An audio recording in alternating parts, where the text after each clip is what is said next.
The Great Hall of the Galactic Council was the largest room ever built. It floated in the empty space between three ancient stars. Its walls were made of living crystal that sang soft music when important decisions were made. Today, the crystals hummed with a dark and heavy sound. Ambassador Elena Vasquez stood alone on a small platform in the center of the hall. She was a tall woman with gray hair and tired eyes. Around her, rising up like a mountain of seats, sat the representatives of 12 alien species. Some had scales, some had feathers, some were made of pure light. All of them were looking at her with fear in their eyes. Elena had been fighting for 3 months. She had shown them human art. She had played them human music. She had told them about human dreams of peace and friendship among the stars. She had done everything right. But looking at their faces now, she knew it had not been enough. High Arbiter Vel Norath floated down from his seat at the very top of the hall. He was a tall being made of blue light and floating crystals. He was over 10,000 years old and had judged 100 species before this day. In his hand, he held a staff made of pure starlight. The hall became silent. Even the crystal walls stopped their singing. "We have made our decision," Vel Norath said. His voice was cold and old. "Species 4217, called human, is now named a Class 7 threat. This is the highest danger level. It means your species must be contained." Elena did not move. She did not show any feeling on her face. Vel Norath continued. "From this moment, all human ships must stay inside your home star system. No human may travel beyond the barrier we will place around your sun. No alien species may trade with you. No one may speak to you. Any human found outside the barrier will be killed immediately. This is the law of the Galactic Council." A murmur ran through the great hall. Some of the alien representatives looked sad. Most looked relieved. Elena finally spoke. Her voice was calm and steady. "May I ask why? We have done nothing wrong. We have started no wars. We have attacked no one." Vel Norath's light flickered. For a moment he almost looked uncomfortable. "It is not what you have done, Ambassador. It is what you are. Your species breeds too quickly. You adapt too fast. You change too easily. Most concerning of all, you work together in ways we have never seen before." "Is cooperation a crime now?" Elena asked. "You do not understand," said Counselor Therix, a massive creature covered in thick purple scales. "When we discovered your species, you were fighting wars among yourselves. Your nations hated each other. This is normal for young species. But then you found out about us. You learned you were not alone in the universe." He leaned forward, and his yellow eyes were full of old fear. "In 50 years, your entire planet united. 50 years. Do you know how long it took my species to stop fighting itself? 12,000 years. The crystalline minds took even longer. But humans? You just decided to work together and did it." "Why is that frightening?" Elena asked. "Because we have seen this before," Vel Norath answered. 3 times in galactic history, a species has shown this pattern. Quick breeding, fast adaptation, sudden unity. We call them devourers. They grow too fast. They spread too far. They consume everything in their path. The last devourer species destroyed 40% of the galaxy before we stopped them. Elena looked around the hall at all the alien faces. She saw their fear. She understood it now. They were not evil. They were simply terrified of something they could not control. "We are not monsters," she said quietly. "Perhaps not," Vel Norath replied. "But we cannot take that risk. The quarantine begins now. You have 30 days to return all human ships to your home system. After that, the barrier goes up. Forever." Elena nodded slowly. She touched a small device on her wrist and typed a short message. Just 3 words. "The door is closed." Then she looked up at the council one last time. You will regret this decision. Not because we will attack you, not because we will seek revenge. You will regret it because one day you will need us, and you will have to hope that humans are as forgiving as we are stubborn. She turned and walked out of the great hall. The crystal walls sang a sad song as she left. 10,000 light years away, in the dark space between stars, Admiral Chen Wei sat on the bridge of a massive ship called the Prometheus. He was an old man with white hair and a face full of scars from a lifetime of service. Around him, 17 other ships waited in silence. They were colony ships, each one carrying 50,000 sleeping humans and everything needed to start a new world. His communication screen lit up with Elena's message. The door is closed. Chen Wei had hoped for a different outcome. He had prayed that the council would see reason, but he had also prepared for this moment. For 10 years, ever since humans first made contact with alien life, he had been working on a secret plan, a plan that only a handful of people knew about. He opened a channel to all 17 ships. His voice was calm but heavy with the weight of history. The council has made their choice. They think they can contain humanity in one small corner of the galaxy. They think they can build a wall around our sun and forget about us. He paused. They are wrong. He pressed a button on his chair. Across all 17 ships, engines began to wake up. Navigation computers started calculating paths to distant stars. Protocol Dandelion is now active. You all know your destinations. You all know your missions. Scatter across the galaxy. Find new worlds. Build new homes. Have children. Teach them to survive. Teach them to adapt. Teach them to remember where they came from. He looked out the window at the endless stars. The council thinks they are trapping us. But they are only trapping an empty house. The real humanity is already out here, spreading like seeds in the wind. By the time they realize what we have done, it will be too late. One by one, the colony ships began to move. They flew in 17 different directions, heading toward 17 different corners of the galaxy. Each one carried the hopes and dreams of the human race. Chen Wei watched them go. He was old, and he knew he would not live to see what happened next. But he smiled anyway. You cannot cage the wind, he said to himself, and you cannot stop humans from being human. In the great hall of the Galactic Council, the crystal walls continued their sad song. The alien representatives congratulated themselves on solving the human problem. They believed they had saved the galaxy from a terrible threat. They had no idea that the threat had never been in one place to begin with. Like dandelion seeds blown by a strong wind, humanity was already spreading across the stars. Silent, patient, unstoppable. The council had closed a door. But humanity had already opened 1,000 windows. 50 years had passed since the Great Quarantine. The barrier around Earth's sun still glowed with terrible energy. Council ships patrolled the border every day, watching for any human who might try to escape. They found nothing. The humans inside the barrier had gone quiet. The galaxy moved on and tried to forget about the dangerous species locked away in that distant corner of space. But strange things were happening. Counselor Theoric sat in his private office on his homeworld, reading reports that made his scales itch with worry.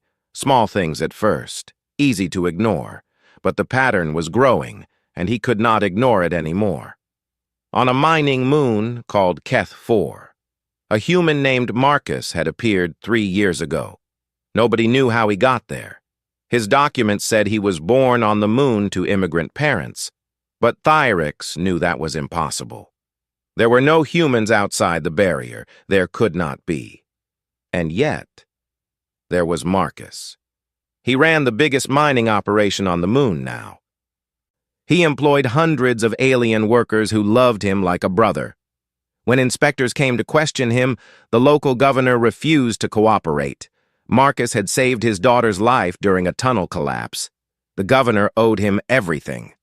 That was just one story. Thyrix had hundreds of them now. In the neutral zones where no species held power, humans had built something they called restaurants. Thyrix did not understand the concept at first. Why would anyone pay to eat food made by strangers? But these restaurants had become the most popular places in the galaxy. Species who had hated each other for centuries now sat at the same tables. They shared food and drinks and stories. They laughed together. The humans who ran these places were always friendly, always helpful. They remembered your name after meeting you once. They asked about your family. They gave you free food on your birthday, a concept they had somehow taught to every species they met. On orbital station Nexus 7, a young scientist named Shenra had just invented a new way to communicate faster than light. She had won every award her species could give. She was a hero. She was also, according to Thyrix's intelligence reports, half human. Her mother had been a human woman who arrived on the station 40 years ago and married a local engineer. Their daughter looked almost completely alien. Almost. The records said Shenra's family was pure Krelvathi, going back 4 generations. The records were perfect. Thyrix knew they were fake, but he could not prove it. Someone very skilled had created those documents, someone who knew exactly how to hide in plain sight. Thyrix called an emergency meeting of the council. For the first time in decades, he stood in the great hall and spoke with fear in his voice. High Arbiter Velnorath was very old now. His blue light had faded to a pale glow. But his mind was still sharp, and he listened carefully as Thyrix presented his evidence. "They are everywhere," Thyrix said. "Hundreds of them, maybe thousands. They have married into our families. They have started businesses in our cities. They have taught in our schools. They have become part of us." "That is impossible," said another counselor. "The barrier is perfect. No ship can pass through it."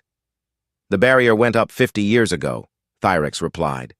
"But humans had been traveling in secret for 10 years before that. They had colony ships. They had plans. By the time we closed the door, they were already outside." The hall erupted in chaos. Counselors shouted at each other. Some demanded immediate action. Others refused to believe the reports. The crystal walls sang with confused and angry music. Velnorath raised his staff, and everyone fell silent. "Show me proof," he said. "Bring me one of these hidden humans. Let me see them with my own eyes." Thyrix had prepared for this. He pressed a button, and guards brought in a woman with silver hair and kind eyes. She wore the uniform of a council administrative worker. She had worked in this very building for 20 years. "This is Eleni Voss," Thyrix said. "She handles cultural records for the council. She has been trusted with sensitive information for 2 decades. She is also the great-granddaughter of Ambassador Elena Vasquez." The hall gasped. Eleni Voss simply smiled. "Hello, High Arbiter," she said. Her voice was calm and warm. "I have been wondering when you would figure it out. I am impressed it only took 50 years. Velnorath floated down to look at her closely. "You admit it? You are human?" "Part human," Eleni said. "My grandmother married a Veth merchant. My mother married a Krelvathi professor. I have more alien DNA than human now. But yes, the human part is still there. It always will be." "Why?" Velnorath asked. "Why did you hide among us? What is your plan? Do you mean to destroy us?" Eleni laughed. It was a gentle laugh, not mocking or cruel. "Destroy you. High Arbiter, we have spent 50 years helping you, building your businesses, healing your sick, teaching your children. Why would we destroy something we have worked so hard to improve?" "Then what do you want?" Eleni's smile faded a little. "We want what we always wanted. To be part of something bigger. To explore the stars. To make friends. You tried to lock us away because you were afraid we would conquer you. But humans do not conquer through war.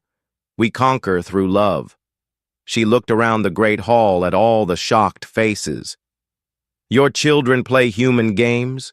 Your markets sell human food. Your scientists use human mathematics.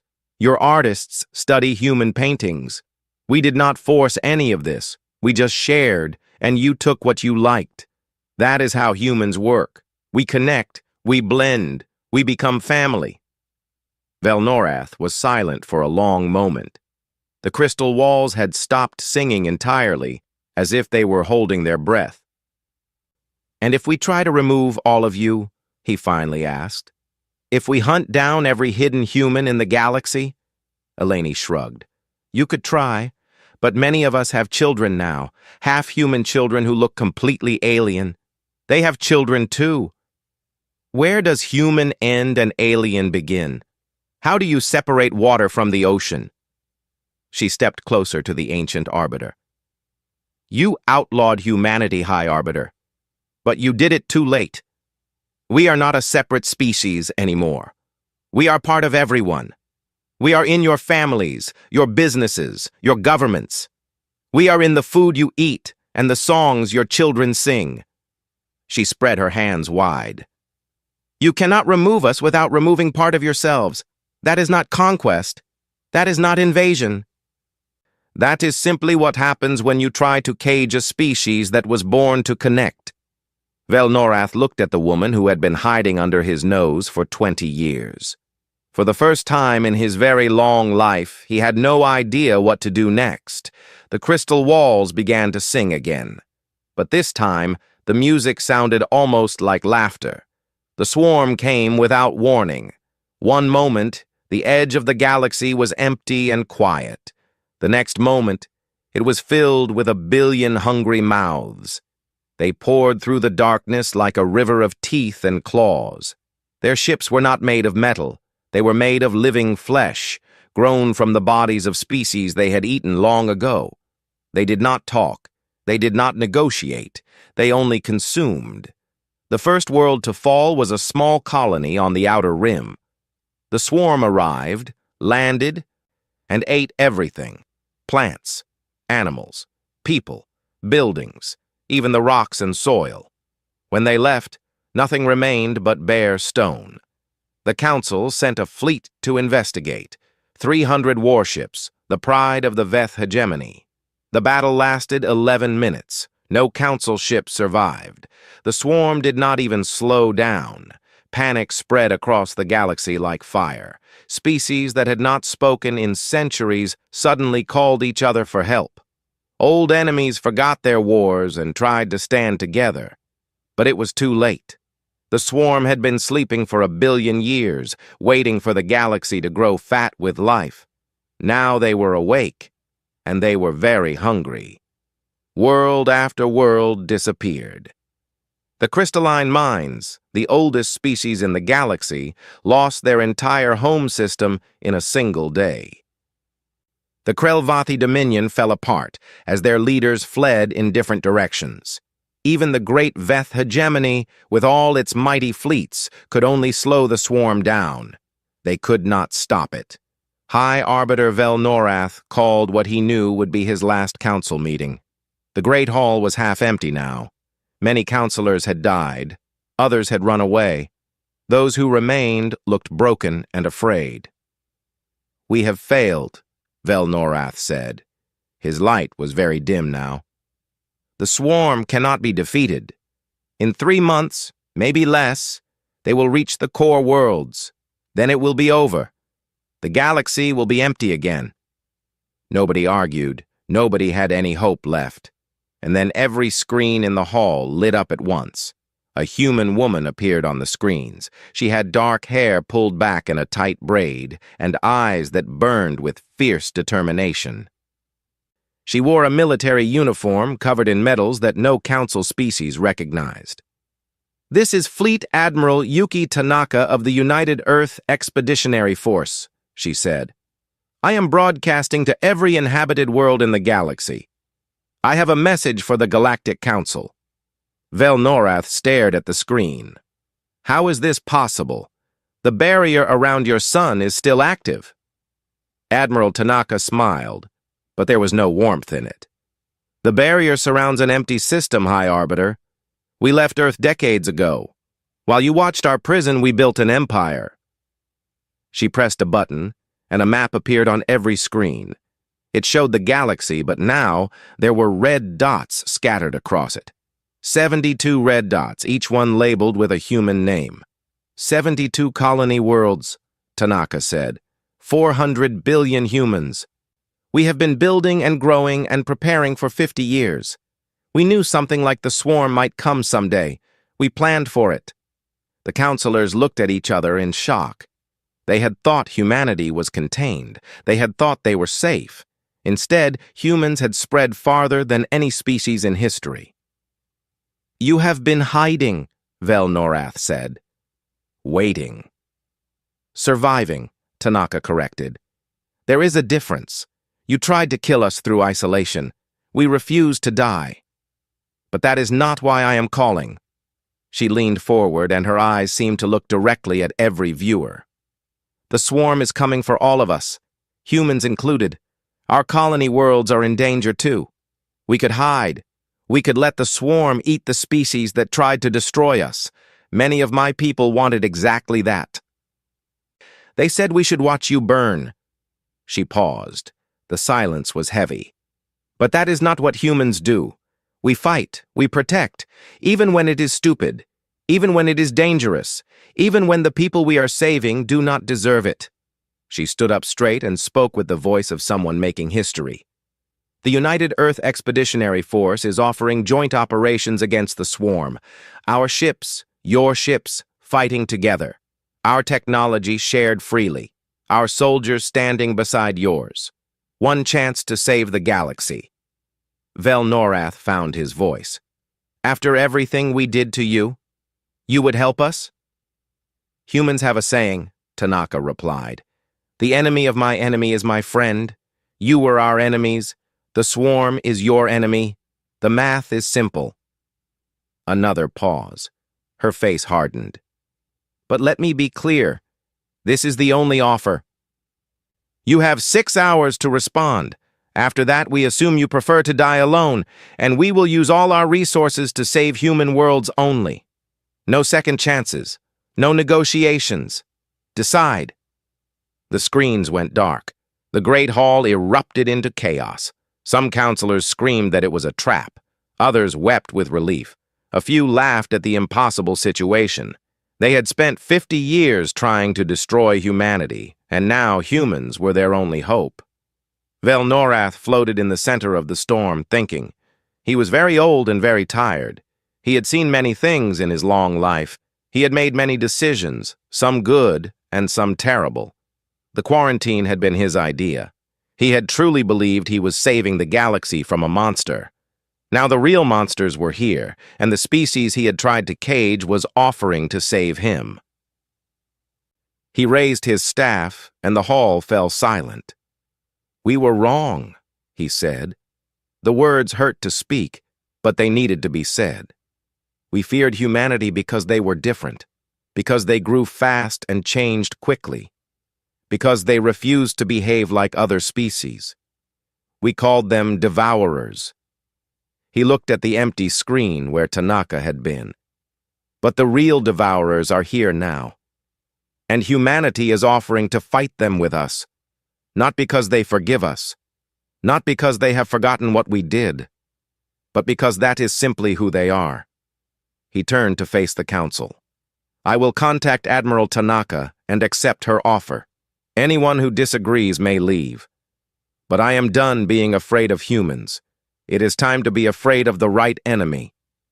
Nobody left. Nobody argued. For the first time in 50 years, the Council and humanity were on the same side. The crystal walls began to sing a new song. It sounded almost like hope. The United Fleet gathered at a place called the Meridian Point. It was a spot in empty space where 3 ancient trade routes crossed. For thousands of years, merchants had met there to exchange goods and stories. Now it was filled with warships from every corner of the galaxy. Council vessels floated beside human dreadnoughts. The council ships were beautiful, made of flowing curves and shining metals.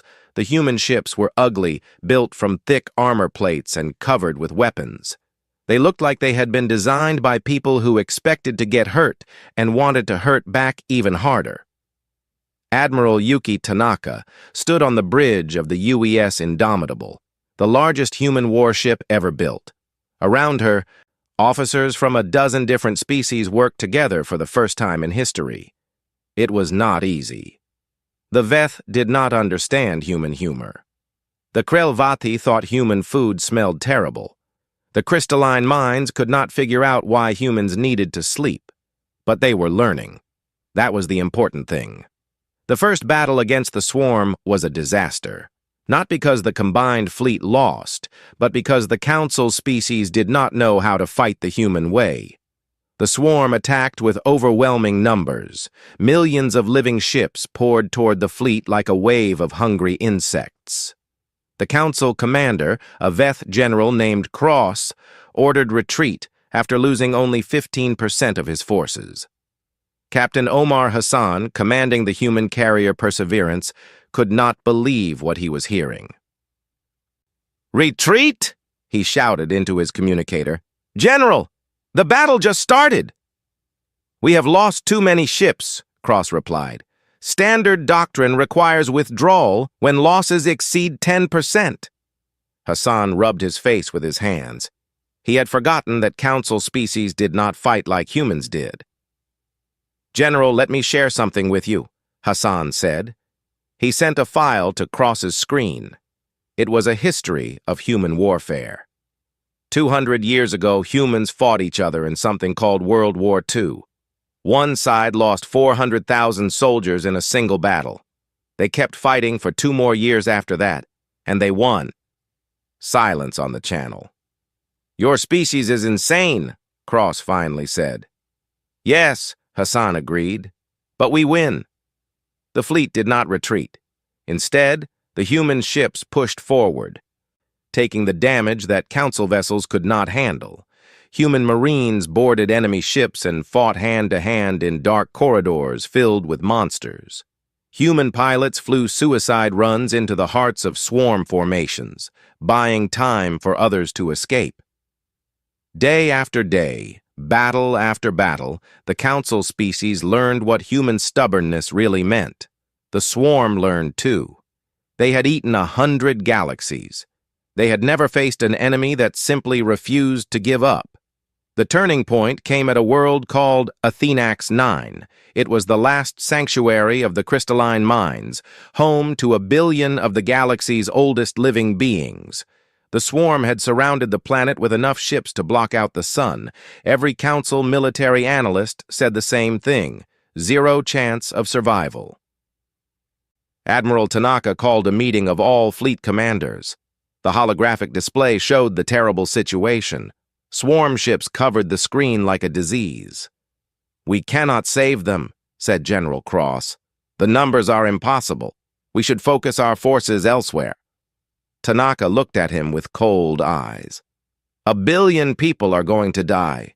1 billion crystalline minds, Cross corrected. They are not humans. Why should your species sacrifice itself for them? Tanaka was quiet for a long moment. When she spoke, her voice was soft but sharp as a blade. 50 years ago, you tried to kill my species. You locked us in a prison and threw away the key. You called us monsters. You called us devourers. She stood up and walked to the display. And now, when a real monster comes, you want us to abandon the innocent. To let 1 billion souls die because saving them is too hard. She turned to face the assembled commanders. That is not how humans work. We do not calculate the value of lives. We do not run when the odds are bad. We fight because it is right. We die so others can live. That is what makes us human. She pointed at the display. The Indomitable will punch through the swarm blockade. We will deliver a new weapon directly to the enemy command ship. It is a prototype. It uses the swarm's own communication frequency against them. If it works, the entire enemy fleet will tear itself apart. And if it does not work? Cross asked. Then my crew and I will die trying, but we will buy enough time for others to reach the planet and begin evacuation. She looked at her human officers. Every one of them nodded without hesitation. We need volunteers only, she said. This is likely a one-way trip. Nobody left. Nobody asked to be excused. In fact, humans from other ships began requesting transfer to the Indomitable. They wanted to be part of the mission. Cross watched this with amazement. You are all insane, he said again. Humans have a saying, Captain Hassan replied. No better friend, no worse enemy. You spent 50 years being our enemy. Now it is time for the other half. The Indomitable launched its attack at dawn. Well, there was no dawn in space, but the human crew pretended there was. It helped them feel brave. The great ship plunged into the heart of the swarm fleet. Enemy weapons tore at its armor. Whole sections of the hull were ripped away. Fires burned on every deck. But the Indomitable kept moving forward. Admiral Tanaka stood on the bridge as explosions shook the ship around her. Blood ran down her face from a wound on her forehead. She did not seem to notice. Distance to target? She asked. 10,000 kilometers. We are almost there. Good. She opened a channel to the entire fleet. To all ships, humans and aliens alike. We are about to do something very stupid and very brave. Whatever happens next, remember this moment. Remember that humans and council species fought together, bled together, died together. She smiled, and in that moment she looked almost peaceful. Remember that when someone tells you friendship is impossible. The Indomitable reached the swarm command ship and crashed directly into it at full speed. The prototype weapon activated on impact. A wave of energy pulsed outward, turning the swarm's own communication signals into weapons. Ships that had been working together suddenly attacked each other. The entire enemy fleet descended into chaos. The blockade collapsed. Council ships poured through the gap and began evacuating Athenax 9. 1 billion crystalline mines were saved. When rescue teams finally reached the wreckage of the Indomitable, they found survivors. Not many, but some. Admiral Tanaka was not among them. They found her final log entry in the ship's damaged computer. Her last words spread across the galaxy within hours. If we die here, humanity continues. That is the point. Scatter the seeds wide enough and nothing can kill us all. But if we can save even one species that tried to destroy us, we prove what humans are really about. Not conquest, not revenge. Just the stubborn belief that things can always get better. Counselor Thyrix read those words and wept. He was not sure why.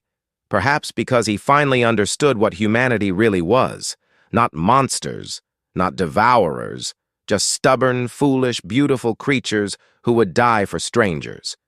The war against the swarm was not over. But something had changed.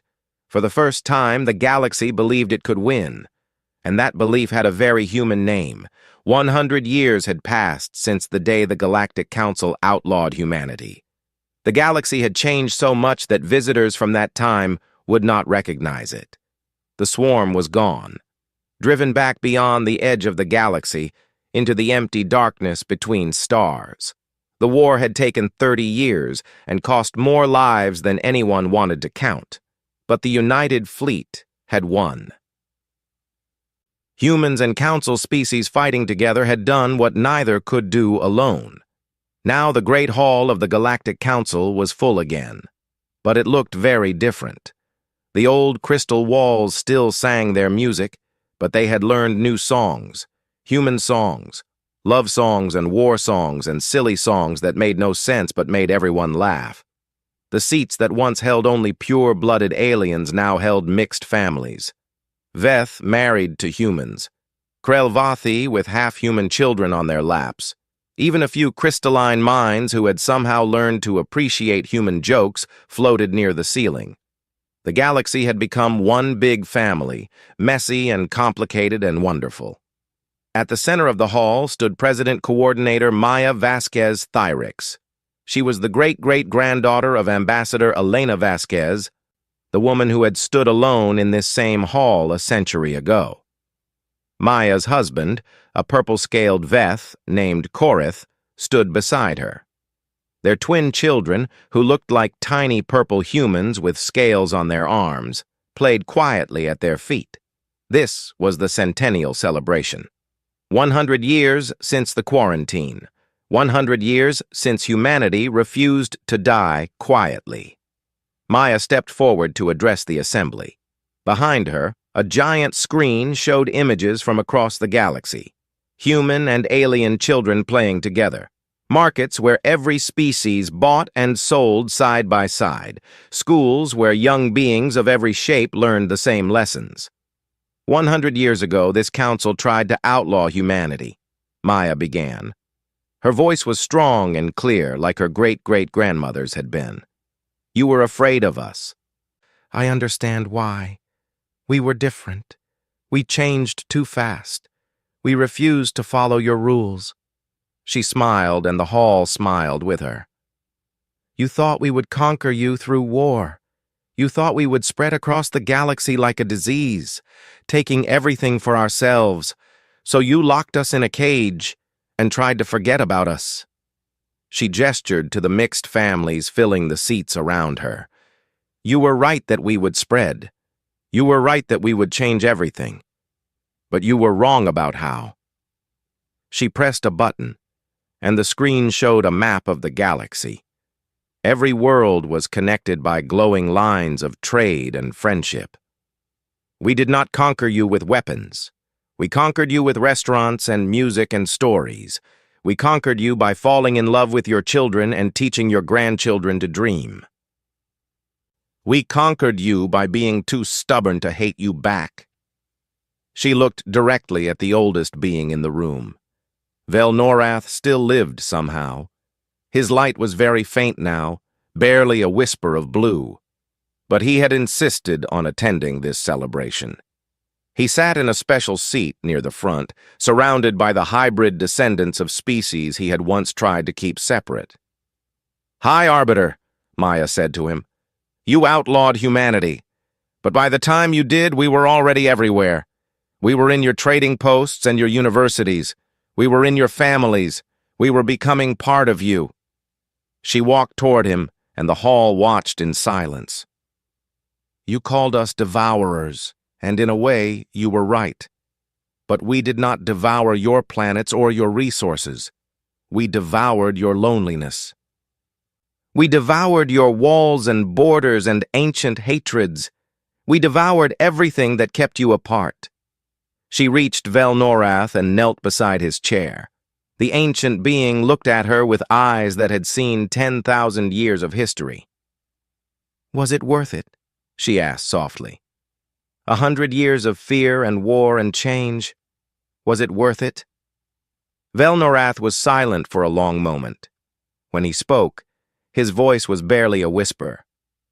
I have lived longer than any of my kind. I have watched empires rise and fall. I have seen species destroy themselves and others. His faint light flickered. In all that time, I never saw what you have built. A galaxy where everyone is connected, where old enemies raise children together, where the walls between species have fallen. He reached out one hand of crystallized light and touched Maya's face. I was wrong about your kind. You are not devourers. You are something we never had a word for, something new. Connectors, Maya said. That is what we call ourselves now, because that is what humans do. We connect. She stood up and faced the assembly again. 100 years ago, you tried to stop us, but you cannot stop connection. You cannot build walls high enough to keep out love. You cannot write laws strong enough to prevent friendship. She spread her arms wide, including everyone in the hall. Look around you. Every being in this room is connected to every other being. Through marriage, through business, through friendship, through children. We are not separate species anymore. We are one family. She let those words settle into the silence. The quarantine was supposed to protect the galaxy from humans. Instead, It just made us creative. We found ways around your walls. We built bridges instead of weapons. And by the time you realized what was happening, it was too late. She looked at her own children, playing with a young crystalline mind who had learned to make funny shapes to amuse them. That is the human secret. We do not want to rule. We do not want to control. We just want to belong. We want to be part of something bigger than ourselves. And we will never, ever stop trying to connect. She smiled one last time. You outlawed humanity, but it was already too late.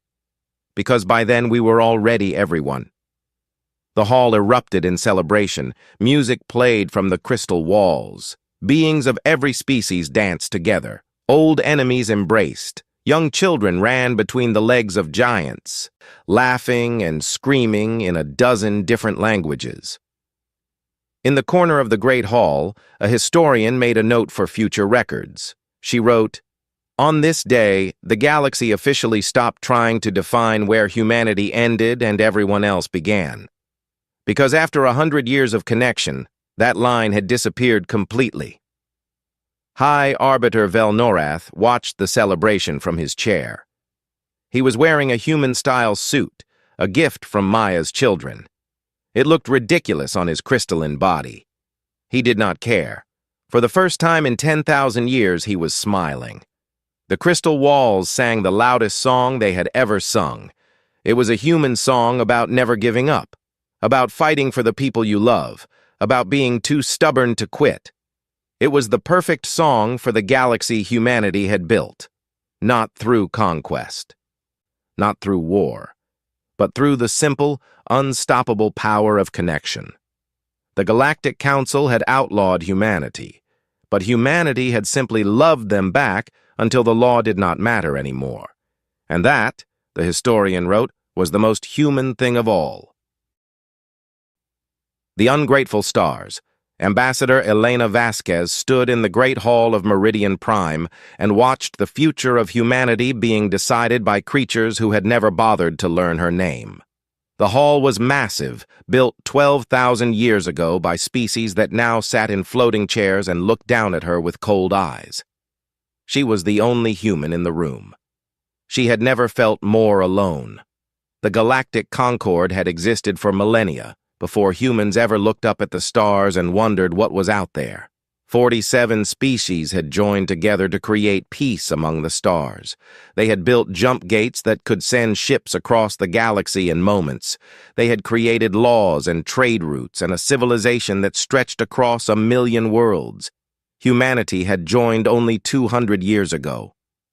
In the eyes of these ancient races, humans were children. Worse than children. They were useful children who did not know their place. The Velthrani delegate rose to speak.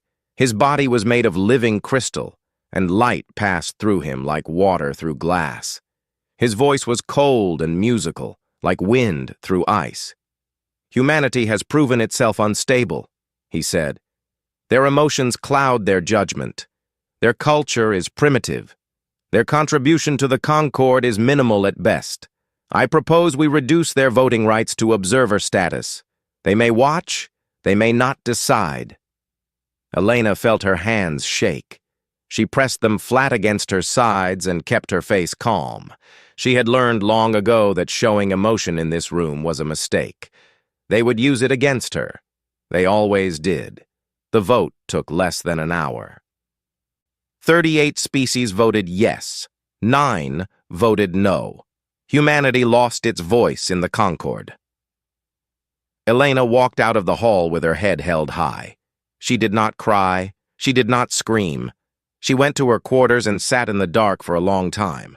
Then she opened a communication channel to Earth. "They have made their choice," she said, awaiting instructions. On Earth, the message arrived in the middle of the night. Within hours, the United Terran Council gathered in emergency session. The room was full of tired faces and angry hearts. These were the leaders of humanity, and they had just been told their people did not matter. Admiral James Okonkwo stood at the front of the room. He was old now, his hair gray and his face lined with scars from 3 wars. He had fought in each of those wars for the conquered. He had watched human soldiers die on alien worlds to protect species that now voted to silence them. For 200 years, he said, we have bled for ungrateful stars. We have asked only for respect. They have given us contempt. The room was silent. Every eye was on him. We maintain their jump gates, he continued. We keep the network running. The original builders are gone. No one else understands the old machines like we do. We learned. We studied. We fixed what was broken while they forgot how it worked. He paused. His voice grew harder. Our diplomats serve as mediators between species that have hated each other for 10,000 years. Our emotions that they mock? That is empathy. That is the ability to understand what others feel. That is why we can make peace where they cannot. He looked around the room at the faces of his fellow humans. Our soldiers form the heart of the peacekeeping corps. We take the missions no one else will take. We hold the lines no one else will hold. We die in the dark so others can live in the light. Admiral Okonkwo placed his hands on the table. And our traders? They travel the dangerous routes. They bring medicine to colonies that would otherwise be forgotten. They do this not for profit, but because it is right. He stood straight and tall. We have given everything to the Concord, and in return, they have taken away our voice. Perhaps it is time they learned what our absence means. The vote was unanimous. Every member of the council agreed. The Terran withdrawal protocol was activated. The news spread across human space like fire. Workers on distant stations received messages from home. Soldiers in the peacekeeping corps got their orders. Traders turned their ships around. Diplomats packed their bags. Elena Vasquez received the message while she was still on Meridian Prime. She read it 3 times to make sure she understood. Then she did something she had not done in years. She smiled. The next morning, she requested time to address the assembly one final time. The Velthrani delegate almost refused, but the old protocols demanded that departing ambassadors be given the chance to speak. He could not deny her without breaking tradition. Elena stood in the same spot where she had stood the day before. This time she was not afraid. This time she knew she was not alone. "We came to you with open hands," she said. Her voice was calm and clear. "We asked for nothing but partnership. You saw our kindness as weakness. You saw our patience as stupidity. You saw our sacrifice as obligation." She looked at the Velthrani delegate. He looked away. "Very well," Elena said. "We release you from the burden of our presence. May you find the peace you claim we disrupted." She touched her credential badge and deactivated it. The light went dark. Without another word, she turned and walked out of the chamber. Behind her, there was silence. Some of the delegates looked confused. Others looked amused. A few looked worried, but most of them looked at each other and shrugged. Humans were emotional creatures.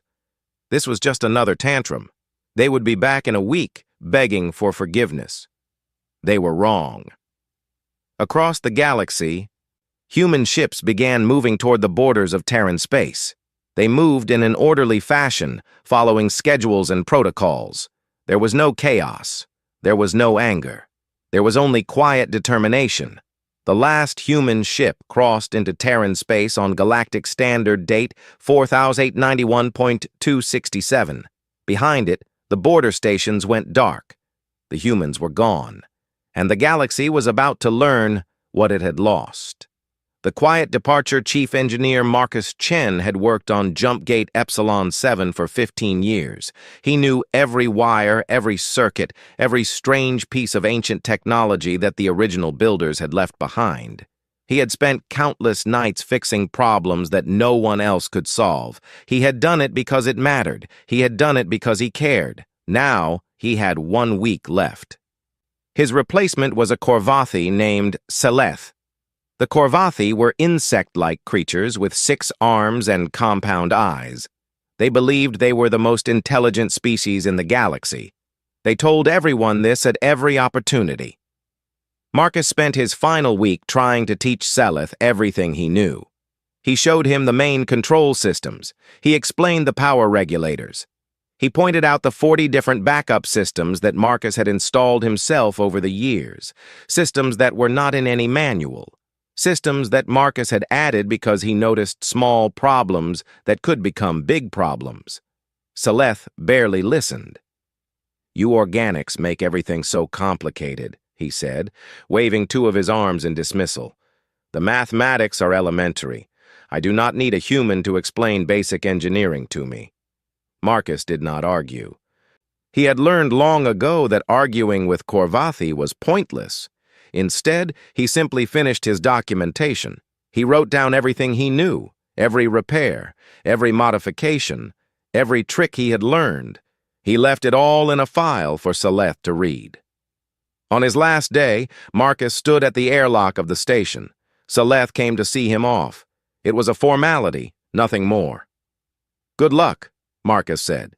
He extended his hand. Seleth looked at the hand for a moment, then touched it briefly with one of his appendages.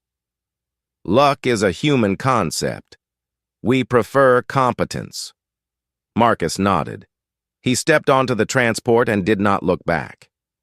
Across the galaxy, similar scenes were happening everywhere. Dr. Amara Osei had spent 30 years studying the crystal plague that affected the Velthrani. It was a terrible disease that could shatter their crystalline bodies from the inside. Amara had developed treatments that saved thousands of lives. She had documented everything in careful detail. Before she left, she transferred all of her research to the Velthrani Medical Council. 30 years of work, 30 years of study, 30 years of trying to help a species that had just voted to silence her people. The council received her files. A junior official looked at them briefly, then pressed a button. "Human speculation," he said. "Delete it." 30 years of research vanished in an instant.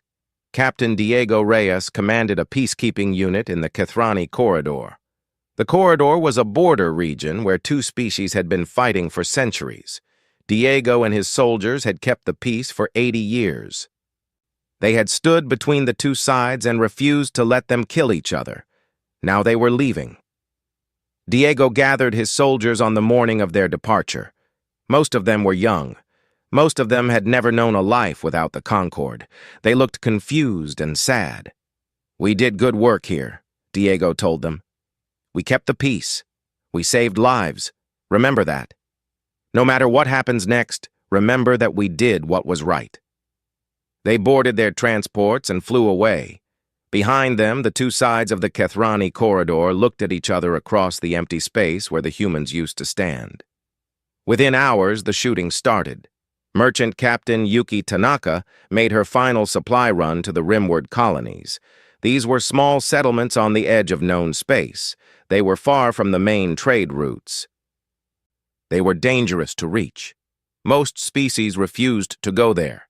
Humans went there anyway. Yuki brought medicine, food, spare parts, and hope.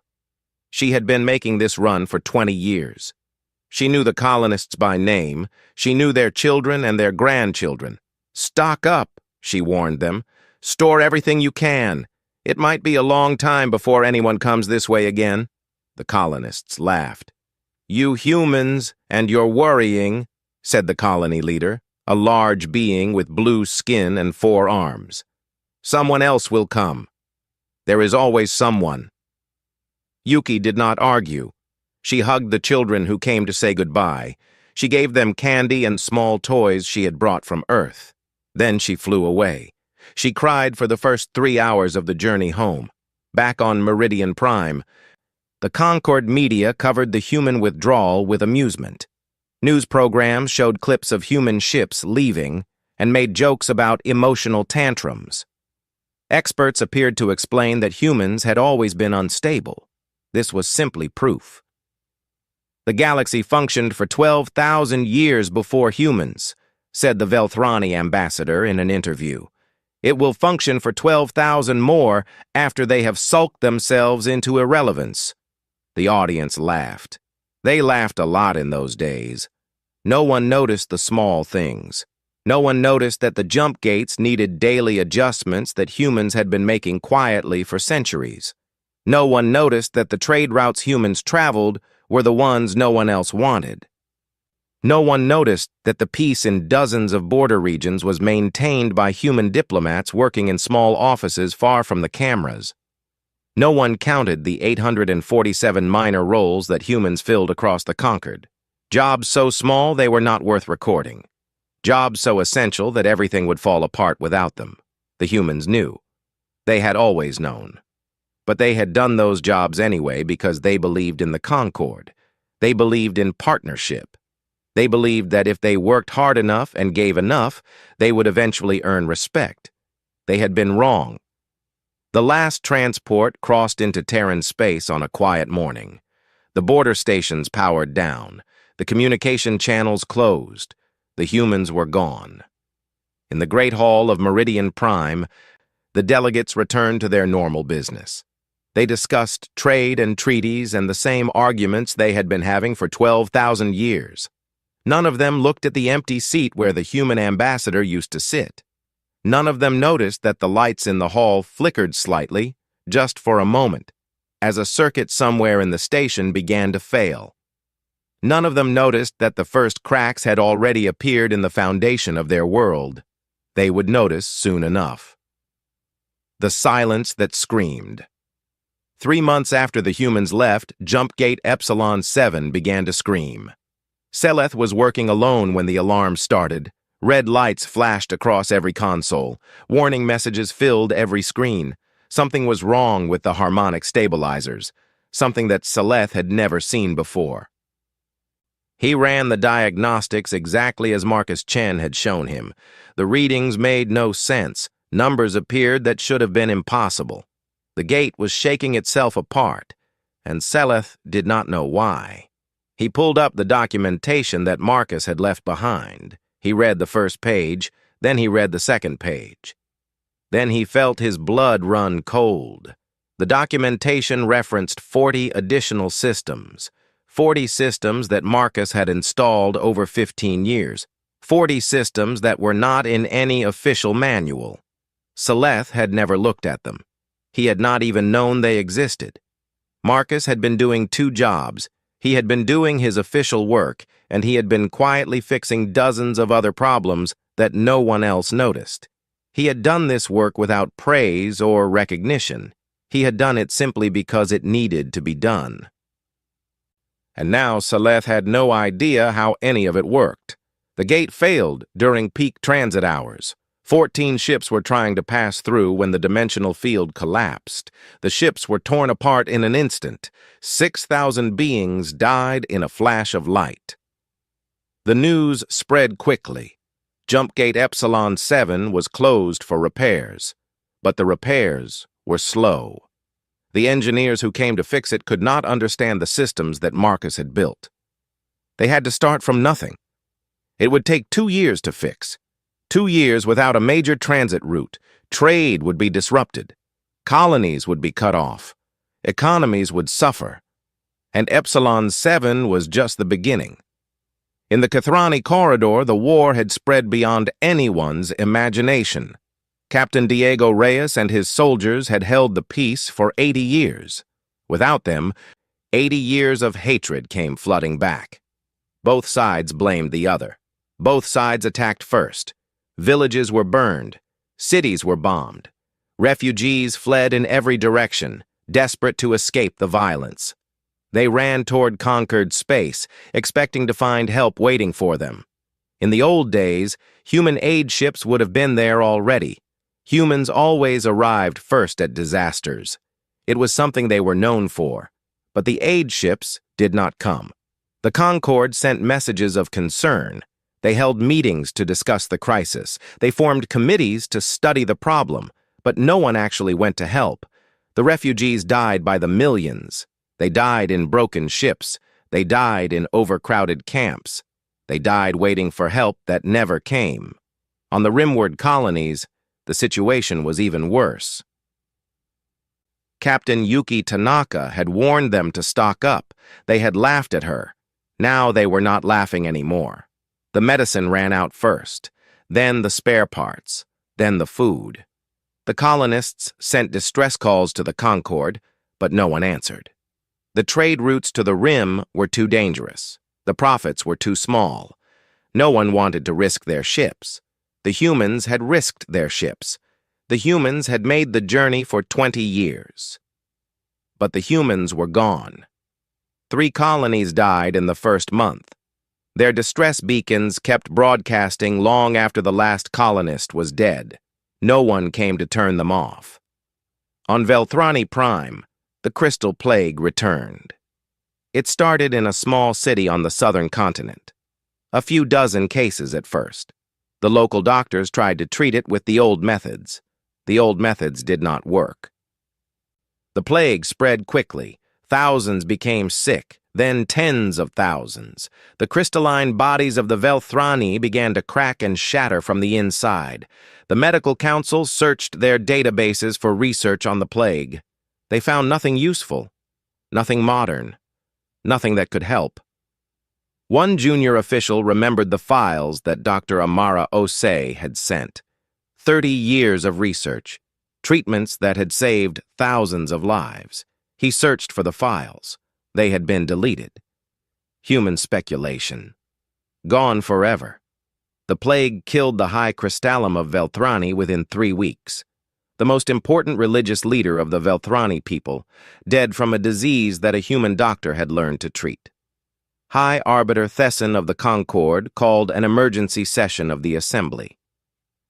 The Great Hall was full of frightened faces and pointing fingers. The Korvathi blamed the Velthrani for driving the humans away. The Velthrani blamed the Korvathi for failing to maintain the gates. The Merchants Guild demanded that someone take over the human trade routes. No one volunteered. "This is temporary," insisted the Velthrani ambassador. "These are isolated problems. We will adapt." But they could not adapt. They had built their civilization on a foundation they did not understand. The humans had been that foundation. The humans had done 1,000 small jobs that no one noticed. Now those jobs were not being done, and everything was falling apart. A young Velthrani named Kieran had been given the task of understanding what had happened. She was a crystallographer, a scientist, but she had been ordered to study the human withdrawal and its effects. She spent weeks reading records and interviewing officials. What she found terrified her. Humans had filled 847 minor roles across the Concorde. Small jobs, unimportant jobs, jobs that paid little and offered no glory. But every single one of those jobs was connected to something essential. The human who calibrated the water recyclers on Station 12. The human who mediated trade disputes in the Outer Arm. The human who maintained the backup power systems on Meridian Prime itself. They were gone. All of them. And no one had trained replacements because no one had thought their jobs mattered. "They were the mortar between our bricks," Kieran wrote in her report. "We never noticed them because they made everything work seamlessly. Now the walls are falling, and we cannot remember how to mix cement." She submitted her report to High Arbiter Thesson.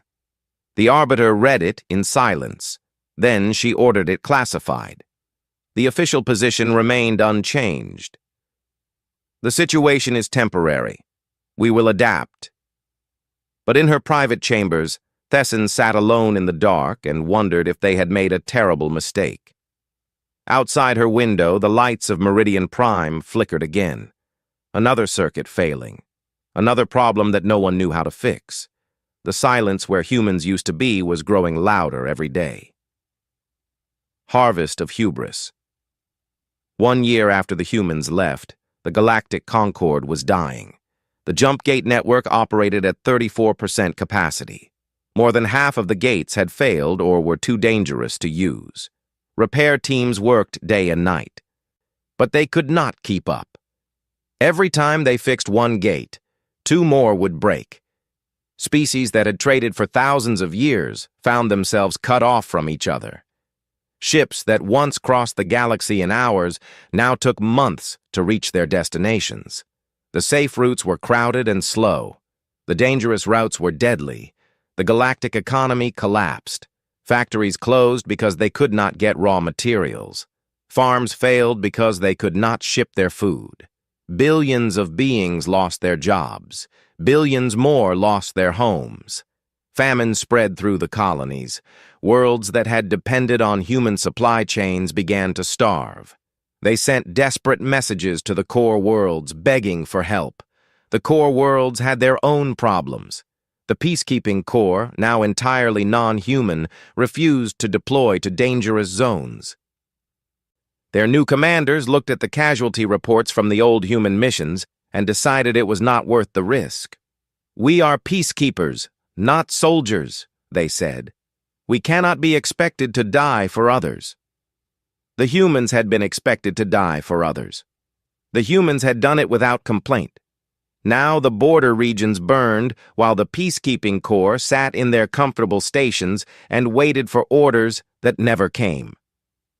High Arbiter Thesson faced an assembly that had fallen into chaos. The delegates no longer pretended to respect each other. They screamed and threatened and accused. The ancient protocols of the Concord were forgotten. The Korvathi delegation presented an analysis that shocked everyone. They had studied human behavior in detail. They had examined every record, every report, every piece of data they could find. "We were wrong about everything," the Korvathi delegate admitted. His voice was quiet. He would not meet anyone's eyes. Their emotional instability was actually sophisticated social intelligence. Their recklessness was calculated risk assessment. Their stubbornness was reliability. He paused. The hall was silent. Every trait we mocked was a strength. Every weakness we saw was actually a virtue. We did not merely undervalue them. We built our civilization upon their labor and then convinced ourselves they contributed nothing. He looked around the room at the faces of the other delegates. "We are not merely fools. We are architects of our own ruin." No one argued with him. No one could. Meanwhile, telescopes trained on Terran space showed something unexpected. The scientists who operated those telescopes did not want to believe what they were seeing. They checked their instruments again and again. Human civilization was thriving. Freed from the burden of maintaining the Concord's infrastructure, humanity had turned inward. They had focused on their own people, their own worlds, their own future, and they had flourished. New colonies appeared on worlds that had once been considered too difficult to settle. Human ships grew faster and more advanced. Their stations became larger and more beautiful. Their technology leaped forward at a pace that seemed impossible. The humans were not waiting to be invited back. They were not sitting in the dark, feeling sorry for themselves. They were building something new, something better, something that did not need the Concord at all. Crystallographer Chiron studied the telescope data with growing despair. She had been one of the first to understand what humanity's departure would mean. She had tried to warn the assembly. No one had listened. Now she watched the humans build their future while the Concord crumbled around her. She requested permission to address the assembly. After much delay, permission was granted. "We must apologize," she said. Her crystalline body glowed with the intensity of her conviction. "We must admit we were wrong. We must invite the humans to return and offer them the respect they deserve." She was shouted down immediately. "We do not beg lesser species for help," thundered an elderly Velthrani. His body was cracked with age, and his light was dim, but his pride was still strong. "We have survived for 12,000 years without humans. We will survive 12,000 more." Kieran looked at him with something close to pity. "Then we die with our pride intact," she said. "How noble." The session ended in deadlock. The assembly could not agree on anything. Some wanted to reach out to the humans. Others refused to admit there was a problem. Still others blamed each other for the disaster. But quietly, away from the cameras and the speeches, individual species began sending messages to Terran space. They were careful messages, worded to avoid admitting fault. They hinted at possible negotiations.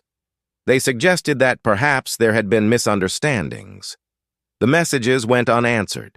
Human border stations received the transmissions. Human operators logged them and filed them away. No response was sent. No acknowledgement was given. The Concord had made its choice 3 years ago. The humans had accepted that choice. They were not interested in going back to the way things were. High Arbiter Thesson read the reports of unanswered messages with a heavy heart. She was old now, older than she had ever expected to live. The stress of the past year had aged her terribly. Her scales were gray and her eyes were tired. She had been Arbiter for 40 years. She had guided the Concord through crises and conflicts. She had always found a way forward. Now there was no way forward. There was only the slow collapse of everything she had spent her life building. She looked out her window at Meridian Prime. The great station was still beautiful, but it was wounded now. Sections had been closed because they could not be maintained. Lights flickered in districts where power was unreliable. The traffic of ships was a fraction of what it once had been. The Concord was dying, and the humans were watching from a distance, content to let it die. Thesson made a decision. It was the hardest decision of her life. She called for her personal ship to be prepared. She would go to Terran space herself. She would humble herself before the humans. She would beg if she had to. She had no other choice. The long walk home. 3 years after the humans left, High Arbiter Thesson crossed into Terran space alone. Her ship was small and unarmed. She had left her guards behind. She had left her advisors behind. This was not a diplomatic mission. This was an old woman going to beg for mercy. Human patrol ships found her within minutes of crossing the border. Their sensors had tracked her approach for days. Their weapons locked onto her ship before she could even send a greeting. "Identify yourself and state your purpose," said a calm human voice over the communication channel. "I am High Arbiter Thesson of the Galactic Concord," she replied. "I have come to speak with your leaders. Please, I have come to listen." There was a long pause. Then the voice returned. "Follow the escort ships. Do not deviate from the assigned course. You will be taken to Earth." The journey took 3 days. Thesson spent those days looking out her window at human space. What she saw amazed her. The humans had built so much in 3 years. Stations gleamed in the darkness between stars. Ships moved in steady streams along trade routes. Colonies sparkled on worlds that telescopes had shown as empty just a few years ago. They had not been waiting. They had been working. They had been building a future that did not include the Concord. Earth was beautiful. Thesson had seen images of the human homeworld before, but the images did not capture its life. Oceans covered much of the surface, brilliant blue in the sunlight. Clouds drifted across continents of green and brown and gold. Cities sparkled like jewels along the coastlines. She landed in a city called Geneva. Once, long ago, humans had gathered here to discuss peace among themselves. Now they gathered here to discuss peace among the stars. The United Terran Council met her in a large room with windows that looked out over a lake. Mountains rose in the distance, their peaks covered with snow. The room was simple and elegant. There were no floating chairs, no ancient decorations, no symbols of power. Just humans sitting at a table, waiting for her to speak. Admiral James Okonkwo was there. He was old now, older than when Thesson had last seen him, but his eyes were still sharp. Ambassador Elena Vasquez sat beside him. Her hair was gray, and her face was lined, but she sat with the same quiet dignity she had shown in the assembly 3 years ago. Thesson stood before them. She had planned speeches. She had prepared arguments. But standing in that room, looking at the faces of the people her civilization had wronged, all her words disappeared. "You could have stopped this," she said finally. Her voice was weak. "You could have returned. Billions are dead. Billions more are suffering. You could have helped." Admiral Okonkwo nodded slowly. His face showed no anger, only weariness. "We could have," he agreed. "But you needed to learn. You needed to understand that kindness is not weakness. Service is not servitude. You needed to feel the weight of what you dismissed." Tessin felt tears forming in her eyes. She had not cried in 50 years. "The dead," she whispered. "The suffering." "Yes." Okonkwo's voice was heavy with grief. "That is the price of your lesson, not ours. We offered you partnership. You demanded tribute. We offered you friendship. You gave us contempt. The dead are not on our hands, Arbiter. They are on yours." Tessin had no argument. She had come to negotiate from strength. She had no strength. She had nothing but shame and desperation. Ambassador Vasquez spoke next. Her voice was gentle but firm. "We will not return to what was. The old Concord is dead. It deserved to die. But humanity has never turned away from those who genuinely seek help, not from pride, but from principle." She slid a document across the table toward Tessin. "These are our terms." Tessin read the document slowly. Her hands trembled as she turned the pages. Full recognition of human equality, not as a courtesy, but as constitutional law. Never again would humans be dismissed as lesser beings. Human oversight of critical infrastructure, the jump gates, the trade networks, the systems that held civilization together. Humans would manage them, and they would be properly compensated and respected. A formal public acknowledgement of humanity's role. Every species in the Concord would admit what humans had done for them. Every species would apologize for how humans had been treated. And finally, the Concord itself would dissolve. It would be reformed as a new organization, built on genuine partnership. No more ancient hierarchies. No more species looking down on others. Equality for all. Tessin looked up from the document. Her tears had dried. In their place was something that might have been hope. "If I agree to this," she said, "will you help us?" "Yes," said Okonkwo. "We will help you rebuild. We will teach you what we know. We will stand beside you as partners, not servants." He leaned forward. "But we will never forget. And we will make certain the galaxy never forgets what contempt costs." Tessin signed the document. 5 years later, the Galactic Commonwealth was born. The founding ceremony was held on Meridian Prime, in the same great hall where humanity had been silenced so long ago. The hall had been repaired now. Human engineers had fixed the systems that no one else understood. Human workers had restored the beauty that had been lost.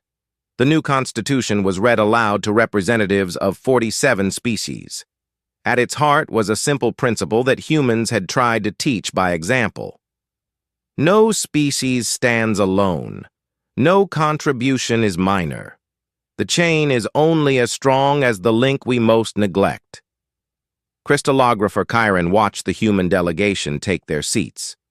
They did not sit at the back. They did not sit as junior members. They sat as equals in the center of the hall where they belonged.